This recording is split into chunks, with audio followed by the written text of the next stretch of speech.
are so lucky to have Danielle with us today. Honestly, when I grow up, I want to be her. She's a mom, a professor, certified women's center coach, and the host of one of the nation's top podcasts, Plan, Goal, Plan. Danielle's passionate about helping high achievers be as ambitious about their personal life as they've been about their work life, setting one bold goal at a time. I have been lucky enough to work side by side with Danielle when we put on Yet retreats, and I've got to witness firsthand how she helps women plan and set goals. She teaches them how to create rituals with intention and uses really creative approaches to be bold in their thinking and their actions. If you follow Danielle, then you know that she plans for both fun at work and at home. Today, Danielle is here to help you understand the difference between habits and rituals and how to use the right rituals when you keep grounded while you're chasing those big goals. She's also going to unpack why bold and even impossible goals work and how to stay tethered to what matters by using her weekly balance brief. Let's get started. Welcome to the Lead with Spark podcast, the show where real women lead with authenticity, show up with presence, and live out their purpose. I'm Lindsay Mulder, speaker, C-suite executive, family gal, travel junkie, and a firm believer that your leadership starts from within. Around here, we go beyond the fluff. We talk about the real stuff no one teaches you in leadership training.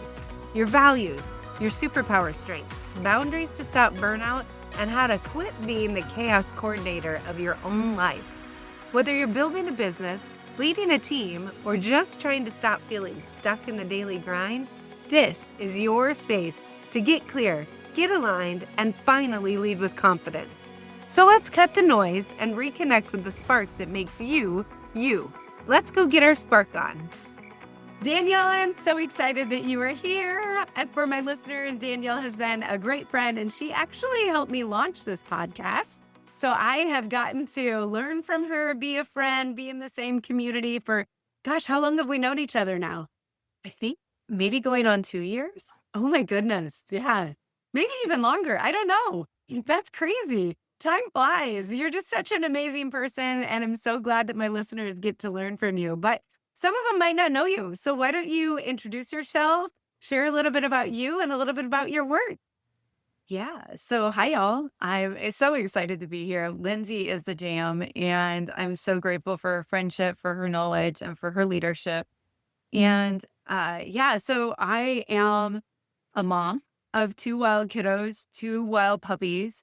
I am also a professor at the University of Northern Iowa. I get to witness young people like really figuring out their lives in the most beautiful way. I teach classes like creativity, storytelling, identity, as well as start a podcast, which is, I'm a nerd for podcasts. They are so much fun. And I also am really, really invested in helping women in high pressure jobs pursue bold goals without losing themselves. So I like to take my identity work, my storytelling work, and really help women do bold, amazing things in the world that create a ripple effect. So that's me. Yes. And I know the work that you're doing is so important. I mean, obviously you helped me take some super bold moves that were scary, really scary. So one of the things that I learned about you that was like this huge aha was really the difference between rituals and habits. Just share, help our listeners understand why both are important and what the difference is. Yeah, so I was probably 20 years old when I decided that I wanted to be a professor.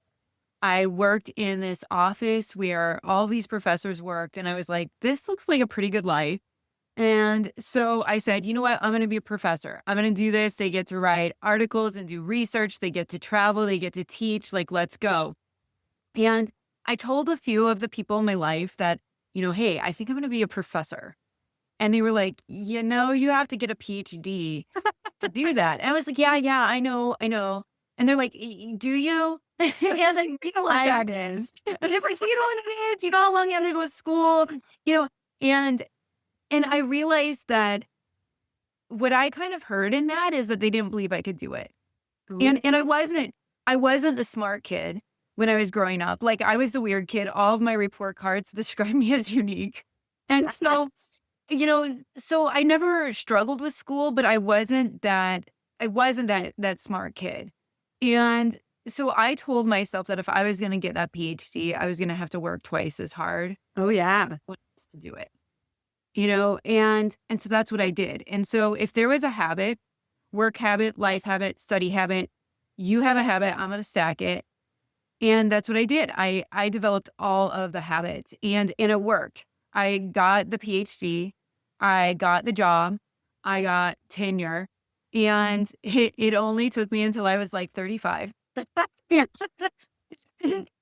And I remember earning tenure and just feeling hollow, flat.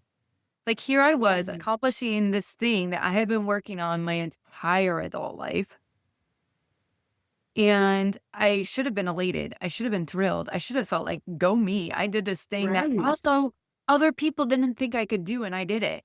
And yet, like, I just felt like I have no idea what's next. It just didn't feel like what my 20-year-old self thought it would feel like to be doing the thing when I was watching my professors do their thing. And so this kind of sent me into a little bit of a, midlife spiral, trying to figure out, what is it I'm supposed to do in this world? And am I making a big enough difference? And of course, I'd also just become a mom.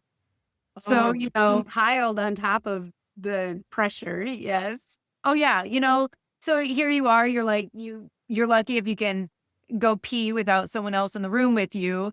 And you're like, yeah, I think that maybe I need to do something bigger in the world than I have been. Yeah. And so like I was in this season where I was really caring for kiddos. And as I was doing that, I kind of realized that the habits, while they are wonderful because they can help us accomplish the things that we want to accomplish, habits are actually designed to eventually become unconscious. Okay. A good habit goes on autopilot. But if you are living on autopilot, you don't fix autopilot with more autopilot. Oh, that's powerful. Right? And so I had been teaching about ritual for, I don't know, a while at that point. And it finally hit me, oh, I bet I need some rituals in my personal life. But I've been thinking about rituals. Like, when you think about rituals, you're like, oh yeah, that's that thing that we do at church with like the candles. Yeah. That's what you do when you get married. That you might think about sports rituals, meeting period rituals, but you don't think about rituals as being this thing that you necessarily have in your personal life.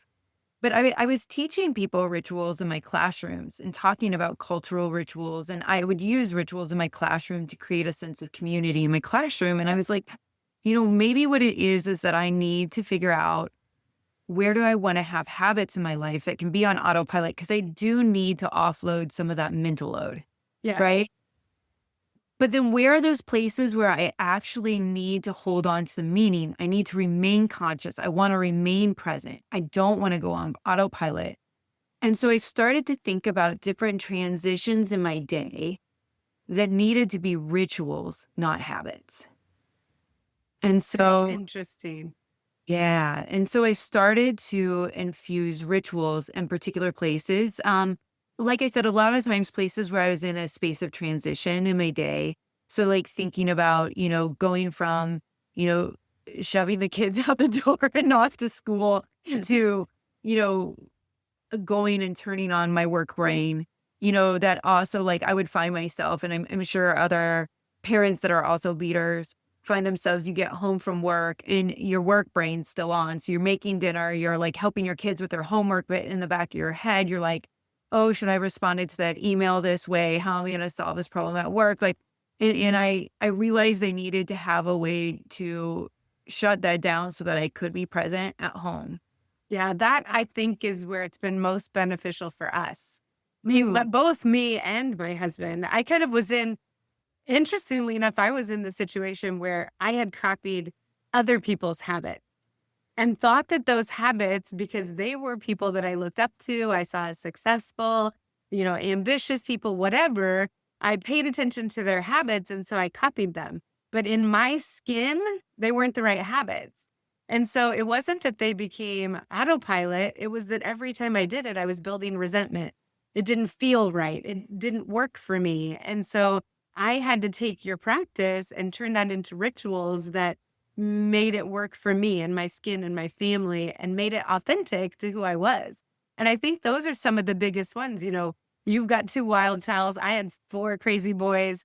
And so you come home and like you said, you're still thinking about all these problems at work. And as leaders, we carry other people's problems home with us too, not just our own. And so we're still processing that. And then the kids want us. And we're like, wait a minute, I can't. So creating those rituals for that brain transition, which for me, some of them just included touching the light switch, right? Nope, I'm turning that thought off. And that's going to be intentional and part of that ritual to make me present with my children. So some of those things I think we don't realize. Where are other little nuggets of places that rituals have really worked to help people move them in the right direction towards their goals?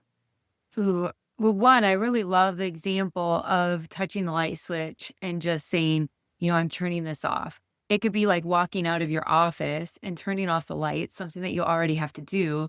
But what I love about that example is one, you're really clear on what the transition is that you're making. So I'll always tell people, make sure that you know what is the desired state that you're moving yourself to. I'm going to turn this off and I'm going to be present now. Right? Yeah. And I think just saying that can be really, really impactful. The other thing is that you are inviting your senses, the sense of touch. You're getting your body involved. There's something about having this sort of sensorial activation that gets us present, and it invites us to remain conscious for the practice. And so I really, really, really love that. I can think of, I think that end of the workday ritual is probably one of the biggest ones for so many of the women that I work with that are in leadership positions, because, navigating that work-life boundary is so, so, so important. So I've had one of my clients, she said, I'm busy, Betty, and I want to be relaxed, Rita. And how can I turn relaxed Rita on? And she was a school teacher, and doing her ritual at school kind of wasn't working because her colleagues were kind of coming in and wanted to chat and process the end of the day. And students would still be kind of lingering around at the end of the school day. But if she went home, the moment she walked in the door, she felt like she needed to be on for her own kiddos. And so instead, we created a little ritual box and a ritual that she could do in her minivan, in her garage, before she went in, that would really help her relax. And I think that one of the important things too that you really mentioned is that you can't just try on Lindsay's ritual and go, Right. this is going to work for me. You need to make one that it's aligned with you, your desired state, your goals. So I now have like instead of a morning routine, I say I have a morning ritual. And when I wake up, I have really busy brain. When I wake up, my brain is just, I have all the things we need to do. oh yes, it's like they're ticking. My to-do list is just ticking and my brain is spiraling. And I can be a little bit grumpy pants McGee when I wake up. I got to kind of talk myself into being a hopeful, positive person. There are people that know me can't believe that. They're like, you're like so optimistic and agenic and all these things. And I'm like, when I wake up, I am grumpy pants. I know. I tell people, don't talk to me before 9 a.m. I'm not the same human. After 9, I'm on, but not before. I have to talk myself into peopling. And so I think that, for me, I have this morning ritual that is very cozy. It really actually works to ground me, to slow down my brain. I wear a giant Snuggie in the morning. I have my favorite pen, my journal, part of my own face practice is part of my morning ritual. And what I always tell people is that this works so well for me, so that by the time I'm waking up my family, I'm calm, I'm grounded, and I can be present for them. My husband, he could not do that. When he wakes up, he is slower than a dead turtle. think he's going to love that I said that. And so the idea that he would do something cozy, if he would put that Snuggie on, he'd be going right back to bed. Oh, He yeah. He needs something that's going to wake him up, that's going to make him alert, that's going to remind him he has a to-do list and to get his feet moving. And so it is so important to go, well, what is the state that I'm in and what's my desired state? And that's going to be different for different people. Some are going to want to wake up and go, oh, I want to feel energized. I want to feel bouncy. And I'm like, I wake up bouncy. I got to calm it down. And so I do think that just like being aware of those things are really, really important. But really anytime that you have a transition, if you're moving out of meetings into doing some of like your tasks and you're like, I have a really hard time because I have all these meetings and then it takes a while for me to activate my attention and my focus again, you might try putting some sort of a ritual there that gets you focused.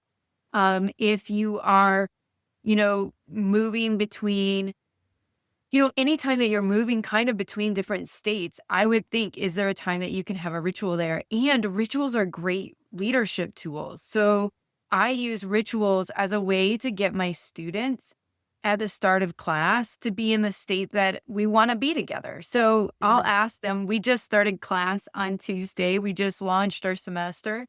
And, one of the things that I'm going to do with them in class later this afternoon is say, how do we want to be together? And then we're going to create a ritual that's going to like move us from whatever state they come into the classroom to a collective state that we've agreed on that this is how we're going to be together. And so some of my classes, those rituals has involved stretching, and one class wanted to do a riddle. We started class. A little humor. So every day I came with like a weird riddle. And we would do the riddle before we jumped into the juicy stuff of the class. There was another class that wanted to just do quiet journaling. And so I helped the class create some sort of a ritual that's how we begin our time together. Yeah. The class period. When I do that, I do some culture alignment with teams. And when I do that, we kind of figure out the values first. And then what's the ritual that will support those values? So I had one team that's like, every team meeting, we're going to high five everybody before we start the meeting. Another one was, we're always going to talk about our wins first. And so kind of the same thing, like you're figuring out what is the vibe? What is it that's going to transition us in a healthy mental state into the conversation that we're about to have, whether it be so that we can learn in the classroom or that we contribute to the team, whatever that looks like, creating what that ritual is. Yeah, I love that. I know another big piece of your work is helping people reach super bold goals. And I just got done with a lot of my coaching clients. We went through a dream exercise, which starts out as like the big, big things. And then we pull back and get into the annual goals. But they always ask, why are we setting these great big dreams to help us figure out what those bold goals are? When you kind of do that, I know that you focus a lot on ambition and getting over being scared. Just share kind of what's your thought process as you're doing this with people?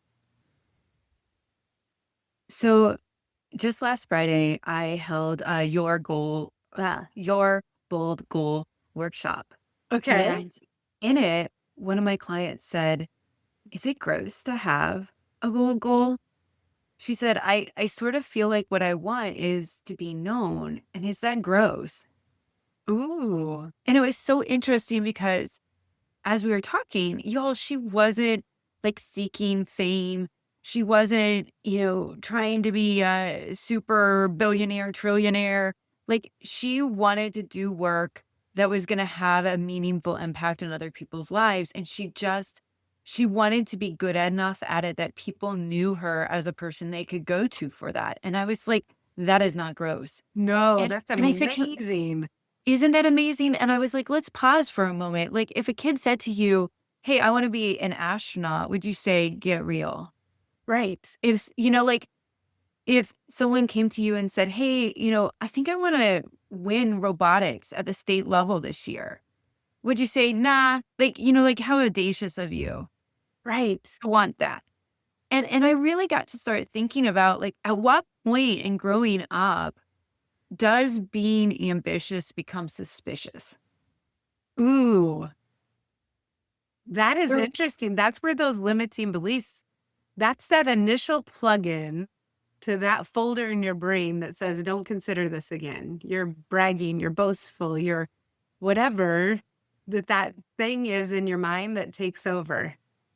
Absolutely. That's really something that we need to pause and think about.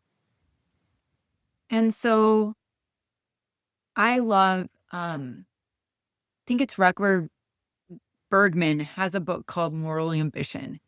And in it, he really talks about how when we are ambitious from like in a really moral standpoint, our ambition is always bigger than ourselves. It always moves us outside of ourselves. And I love actually it's Michael Bungay Stanier has a book called How to Begin. And in it, he defines worthy goals as daunting, thrilling, and important.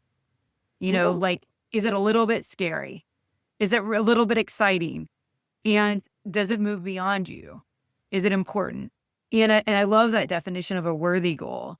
And I think that there is somewhere along the way we learn to shrink. We have learned to protect ourselves by not setting these really bold goals. And I love Dr. Benjamin Hardy's work. He talks about having impossible goals. And that really pushes against a lot of our notions of good goal setting, which says that it needs to be attainable or realistic. And there is a lot of evidence. I just had a really awesome conversation with a woman who studies goal setting and decision making at the University of Chicago. And we were kind of talking about the sweet spot with goals. Like, how do you set a goal that's like exciting enough, big enough that you aren't like bored by it? Yeah. But like, doesn't feel so big that it becomes overwhelming and you kind of just freeze up. But the cool thing about impossible goals and some of the research on it says that it wiggles our brain out of thinking about our common pathways. So the value of an impossible goal, setting a goal so big that you have no clue where to even start, how you're going to do it, is that, you know, like, I'll give a concrete example.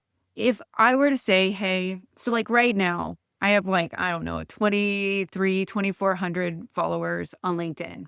Okay. And if I said, hey, by the end of this year, I'm going to have 50,000. Okay. Show Okay. stars. Yeah, go for it, Danielle. Right? I can't just post more and think that I'm going to get to 50,000. Yeah. Like, doing more of what I'm already doing is not going to get me there. And so impossible goals ask us to go, well, what is the pathway that would? Yeah. And What so actions could I take? If I Yeah. had to reach this, what do I need to be doing? so it's almost more of a thought experiment Yeah. than anything. And the idea, you know, the goal behind the goal of an impossible goal. So like we'll also look at that one is to really get your brain thinking about new pathways. That's fascinating. So I'm not going to lie, and you already know this about me. I struggle to set really, really bold goals because I'm a doer and I'm an action-oriented person. So if I say it out loud, my brain says, you absolutely 100% have to make this happen, and you got to figure out how. So I know you and I did that Dream Thing Do experience with Mitch Matthews, and I sat there with the dream paper and I didn't write anything down. And I actually went to Mitch and I said, this sucks. I don't like this exercise. And he said, it's because you're a doer. You know that whatever you write down, you will make happen. And so I've had to really teach myself how to set those goals and not be scared of them, and how to put those out there, even if they don't come true, and that's okay. I don't know. Have you come across other people like that? Oh, that's me. And it's other people too. So I'm such a planner and I like to have a plan. So I get really excited by the strategy of the how. I love thinking through, well, how am I going to do this? And I love taking big goals and breaking them down into little parts. But so when you have an impossible goal, which is a little different than a worthy goal, like, or a bold goal, like I would say, But like an impossible goal, you don't know the how. And you can't plan until you figure out the how. And so there's like an element of faith. It's very emergent. The how, in some ways, you have to take some actions, knowing that those actions aren't maybe the right action, but you hope that they might be the ones that will reveal the right action, that it will emerge for you. And so that's a little, like it's a little bananas it's a little unhinged. Yeah. To even take something on like that. But, I like to have a bold goal or worthy goal, one where it still is bold, right? Like it was bold for you to start this podcast, and you may not have known exactly how you're going to do it. But you could figure it out, and you knew that you could hire someone to help you figure it out. You could Google things, you could watch YouTube videos, right? Like there are things that you could do to help you figure it out. And I do love the process of taking goals and thinking about how do we now integrate them into actions that we're practicing on a daily, weekly, monthly, quarterly basis. I also love the idea of having a few impossible goals tucked away. Yeah.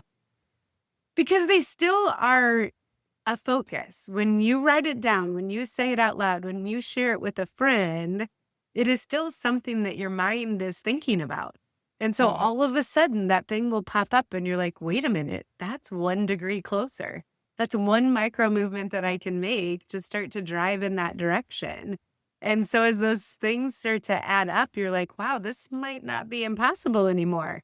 I can achieve pieces of it. It might not look like what we originally wrote down, but some of it can come true, or you can learn more about it. It expands your mental capacity to be able to go after other things. So I want to ask you a question, which I realize is me kind of breaking the way that you do this. I would love to know what your philosophy is on sharing your goal, going public with your goal. Oh, that's a good one. And you and I know because we're in the tribe. So I have a very close group of people, and I always tell people these are not always my besties, because your besties are going to support you no matter what, right? They're going to come running if you're going to open a bottle of wine, or if you need bailed out of jail or whatever. They're going to cheer you on and they're going to say you're amazing. And so for me, I have a tribe of people that are going to help hold me accountable, be realistic, give me opportunities, and also tell me when I might be like straying in the wrong direction. And so with that tribe, I'm very vulnerable, very open with here's what my goals are, here's where I need accountability, and here's what I need to do. And part of that piece, whether you're writing it down or you're saying it to someone else, when you do that, you have now set your RAS. So your reticular activating system now has focus on that. And I love to take those goals and somehow intertwine those with my affirmation statements, keep those visible so that I'm looking at them. But just that practice of going, okay, I said it. Oh, now I have to do it. It flips this switch in your mind where you're like, yeah, I got to go after it. So for me, my philosophy is you should say it out loud, but I also want you to be protected with who you say it with. Make sure you're talking to those people that believe in you. They know your worth. They know your value. They know your superpowers and your strengths, so they can give you solid advice and help to hold you accountable to achieve it. How about you? What do you think about that? I share a very similar philosophy. I was just kind of curious because there's actually research kind of supporting both, right? So there's research that says that sharing your goal, and I will say that even writing it down, there's so much research that if you just put pen to paper, that you just witnessing that yourself is a big supporter of this actually happening. Yeah. And a lot of people need that external accountability of telling someone else that we may not be accountable to ourselves if we haven't told somebody else that we're not going to eat chocolate this month. Yeah. But if I told my husband I'm not going to eat chocolate this month, and he's like, hey, what's that Kit Kat doing in your purse?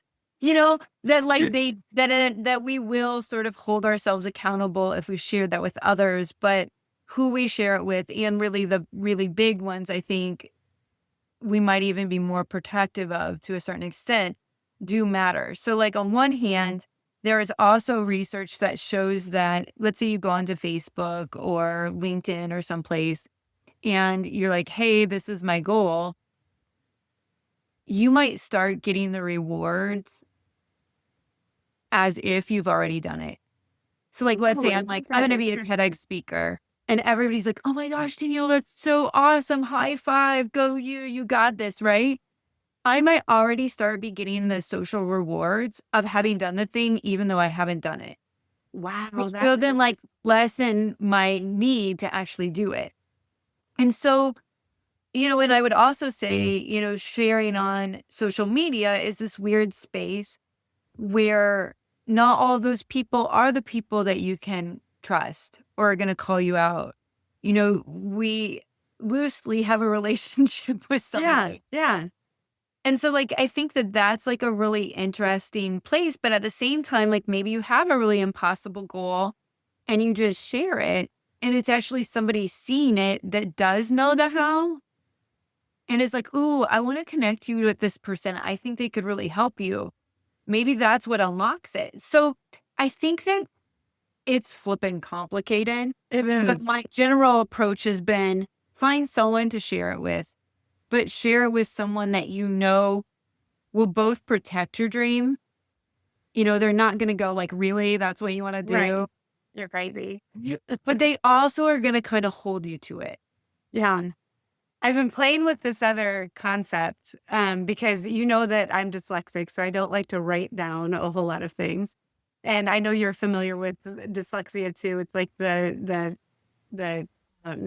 thing that a lot of people carry that we just don't talk about. But so what I've been playing with is the fact that I will talk my dreams and my goals to myself on my phone. The more powerful piece of that, though, is listening back to it. When you hear your own voice, there's something we all have that BS meter in our mind. There's something in your mind all of a sudden that says, yeah, I can do that. Like I'm listening to myself and I can do that. And so just even if you don't have that tribe yet that makes you feel safe and makes you feel valued and gives you that honest feedback, you can be your own tribe. Talk it to yourself, listen to it back. Eventually you're going to find those people that you can share it with, but it helps to create that within yourself as you're even listening to your own voice tell you what your dreams and goals are about. It's been a fascinating experiment. What a beautiful gift to give yourself. Yeah, exactly. Okay, speaking of beautiful gifts, I am going to be trying this balance brief. And so you have to tell our listeners all about it. Share what it is, because I think that is something tactical that they can start doing right away. So let's say you've set your really bold goal and you're like, cool, life gets lifey. I'm worried that 3 weeks from now, I'm going to like forget that I even said it. Yep. Which is typical. Yes. I think it's wild to me how many people are like, oh yeah, that's a goal that I set for myself at the beginning of the year. And I just didn't remember it. So I find that we do need to have something to keep us tethered to it. And so what I've been kind of playing around with is this idea of a balance brief. You might also think of it as having a power hour with yourself, but I like a balance brief because it also helps me keep my life a little bit balanced. So I start out and you do this once a week. I like to do this Monday morning, first thing. Some people like doing this Friday night or Sunday evening. But I like to start out and I go through what I call my PACE framework, which is I first P, protect. What do I need to protect this week? Then anchor. What do I need to anchor me, ground me? Then C, connect. What do I need to do to feel connected to myself and others this week? I also like to think about delight. So what am I going to do that's delightful this week? But PAID didn't make as great of an acronym as PACE. And then E, I like to think about what are the 3 things that if I did by the end of this week, I would feel like I was smashing it, that I feel satisfied, that I feel successful, whatever the term is that gets you jazzed. So I start with this PACE framework: protect, anchor, connect, execute. And then from there, I have a series of questions that I ask myself. And I wish I had this to show it to you, but I have this written down and then it's laminated and then it's put in the back of my planner, my physical paper planner. Got it. So I pull this out and it has questions and each question is connected to my goal. So for example, I have a goal to go on monthly adventures with my family. We're actually, weather pending, going to the Dells this weekend. So I have a question, like have you scheduled this, yet for this month? Yeah. I also, one of my goals is around having a mini date with my husband weekly. And I'll ask myself, have you scheduled your mini date with your husband? I have other things like around my health and on fitness levels. Like, have I scheduled my workout? Did I schedule 2 appointments at the sauna? Have I ordered my groceries? I have a financial goal. Did I schedule a time to sit down with my finances this week? Right? And they're just questions that help me go, hey, have I made space for the things that I told myself are important? Yeah. Keeping that focus on the most important things in your life. Yes. And so they're just questions to pull me back and to help me remember that I wanted to prioritize those things. Yeah. One thing that you said that I want to make sure our listeners don't miss is connection is not just with other people, it's with yourself. And this whole process is connection with yourself, making sure that you know what to say yes to, what to say no to, keeping that focus on your goals, that focus on the things that are important. And it really creates that calmness for the week. You're going into the week knowing I'm going to crush it this week because I already know what my priorities are. I know what my actions are. I love it. And it's so much easier to say no when you've already decided what you're going to say yes to. Yes. Oh, you couldn't have said that any better. Completely agree. I love it. I love it. Well, you also have a gift for the listeners because you have a stuck assessment that you're going to share. And so I want to make sure people know that that is available. Just tell them why would they even take that? Why is that important? Yeah. So I had realized in my conversations with my clients that a lot of people would describe themselves as stuck, but I was like, well, what does that mean to you? Can we dig deeper? What does stuck look like for you? What does it feel like? And what I really kind of came to is that people do have different types of stuckness. And so I thought, being a researcher and a complete nerd like that, I was like, okay, I'm going to go and I'm going to code all of my coaching sessions like it was data, like it was qualitative data. And I'm going to code it and I'm going to see if I can find different patterns around that. And what I did is I detected 6 different types of stuckness that were primary forms of stuckness from my clients. And so I'll give you an example of one. Might be the overwhelmed visionary, somebody that actually does have lots of big dreams and a lot of goals, but you're so overwhelmed by all the things that you want to do right now that it can feel really muddled and confusing to you. Like, well, what do I do today? Yeah. And so that's a different type of stuckness than, maybe my unanchored striver, the person that's just busy, working all the time, but they don't know what they're working towards. Yeah. Right? The overwhelmed overachiever is busy, working towards all of the things. The unanchored striver is busy working, but doesn't have an idea of anything that they're working towards. So those are different things and require a different ritual to help you start jiggling out of that stuckness. And so if you go to plangoalplan.com/stuck, you can take my stuck assessment. I will tell you, I actually go through the results. So you are not going to get the results back automatically. Technology isn't going to do that for you. I do it for you. So give me a little bit of time, but I will give you those results back, and it will tell you what your type of stuckness is, and it will offer you a small ritual to help you get unstuck. I love that. You've already got the ritual for them. You're going to give it to them. I think that's amazing. The thing that I think is interesting is I can be like this time of year, I just did planning. I got all the ideas, right? I'm ready to go, but I haven't started. My stuckness right now is very different than what it was last October. And so the ritual that I need is different. And so I love this tool because it's out there for people to use. And I think this is something that if you're listening, you need to go take it. Everybody should be taking it. I'm going to put a link in the show notes. How else can they find you? So you can find me at plangoplan.com. Listen to my podcast, Plan Go Plan, where I help you pursue bold goals without losing yourself, even when life is banana pants. And, I'd love to connect with you on LinkedIn too. That's like a fun place where I tell lots of stories. Yes. All right. I will put all of that in the show notes, but I do have to ask before we go, because I ask everybody, and we both share this. We're travel junkies. Like, we love the experiences. So where should we go on our next adventure? But more importantly, what should we do when we get there? So this is going to sound super cliche. I flippin' love Paris. I love Paris. Go to Rue Claire, which is where the Paris Farmers Market is.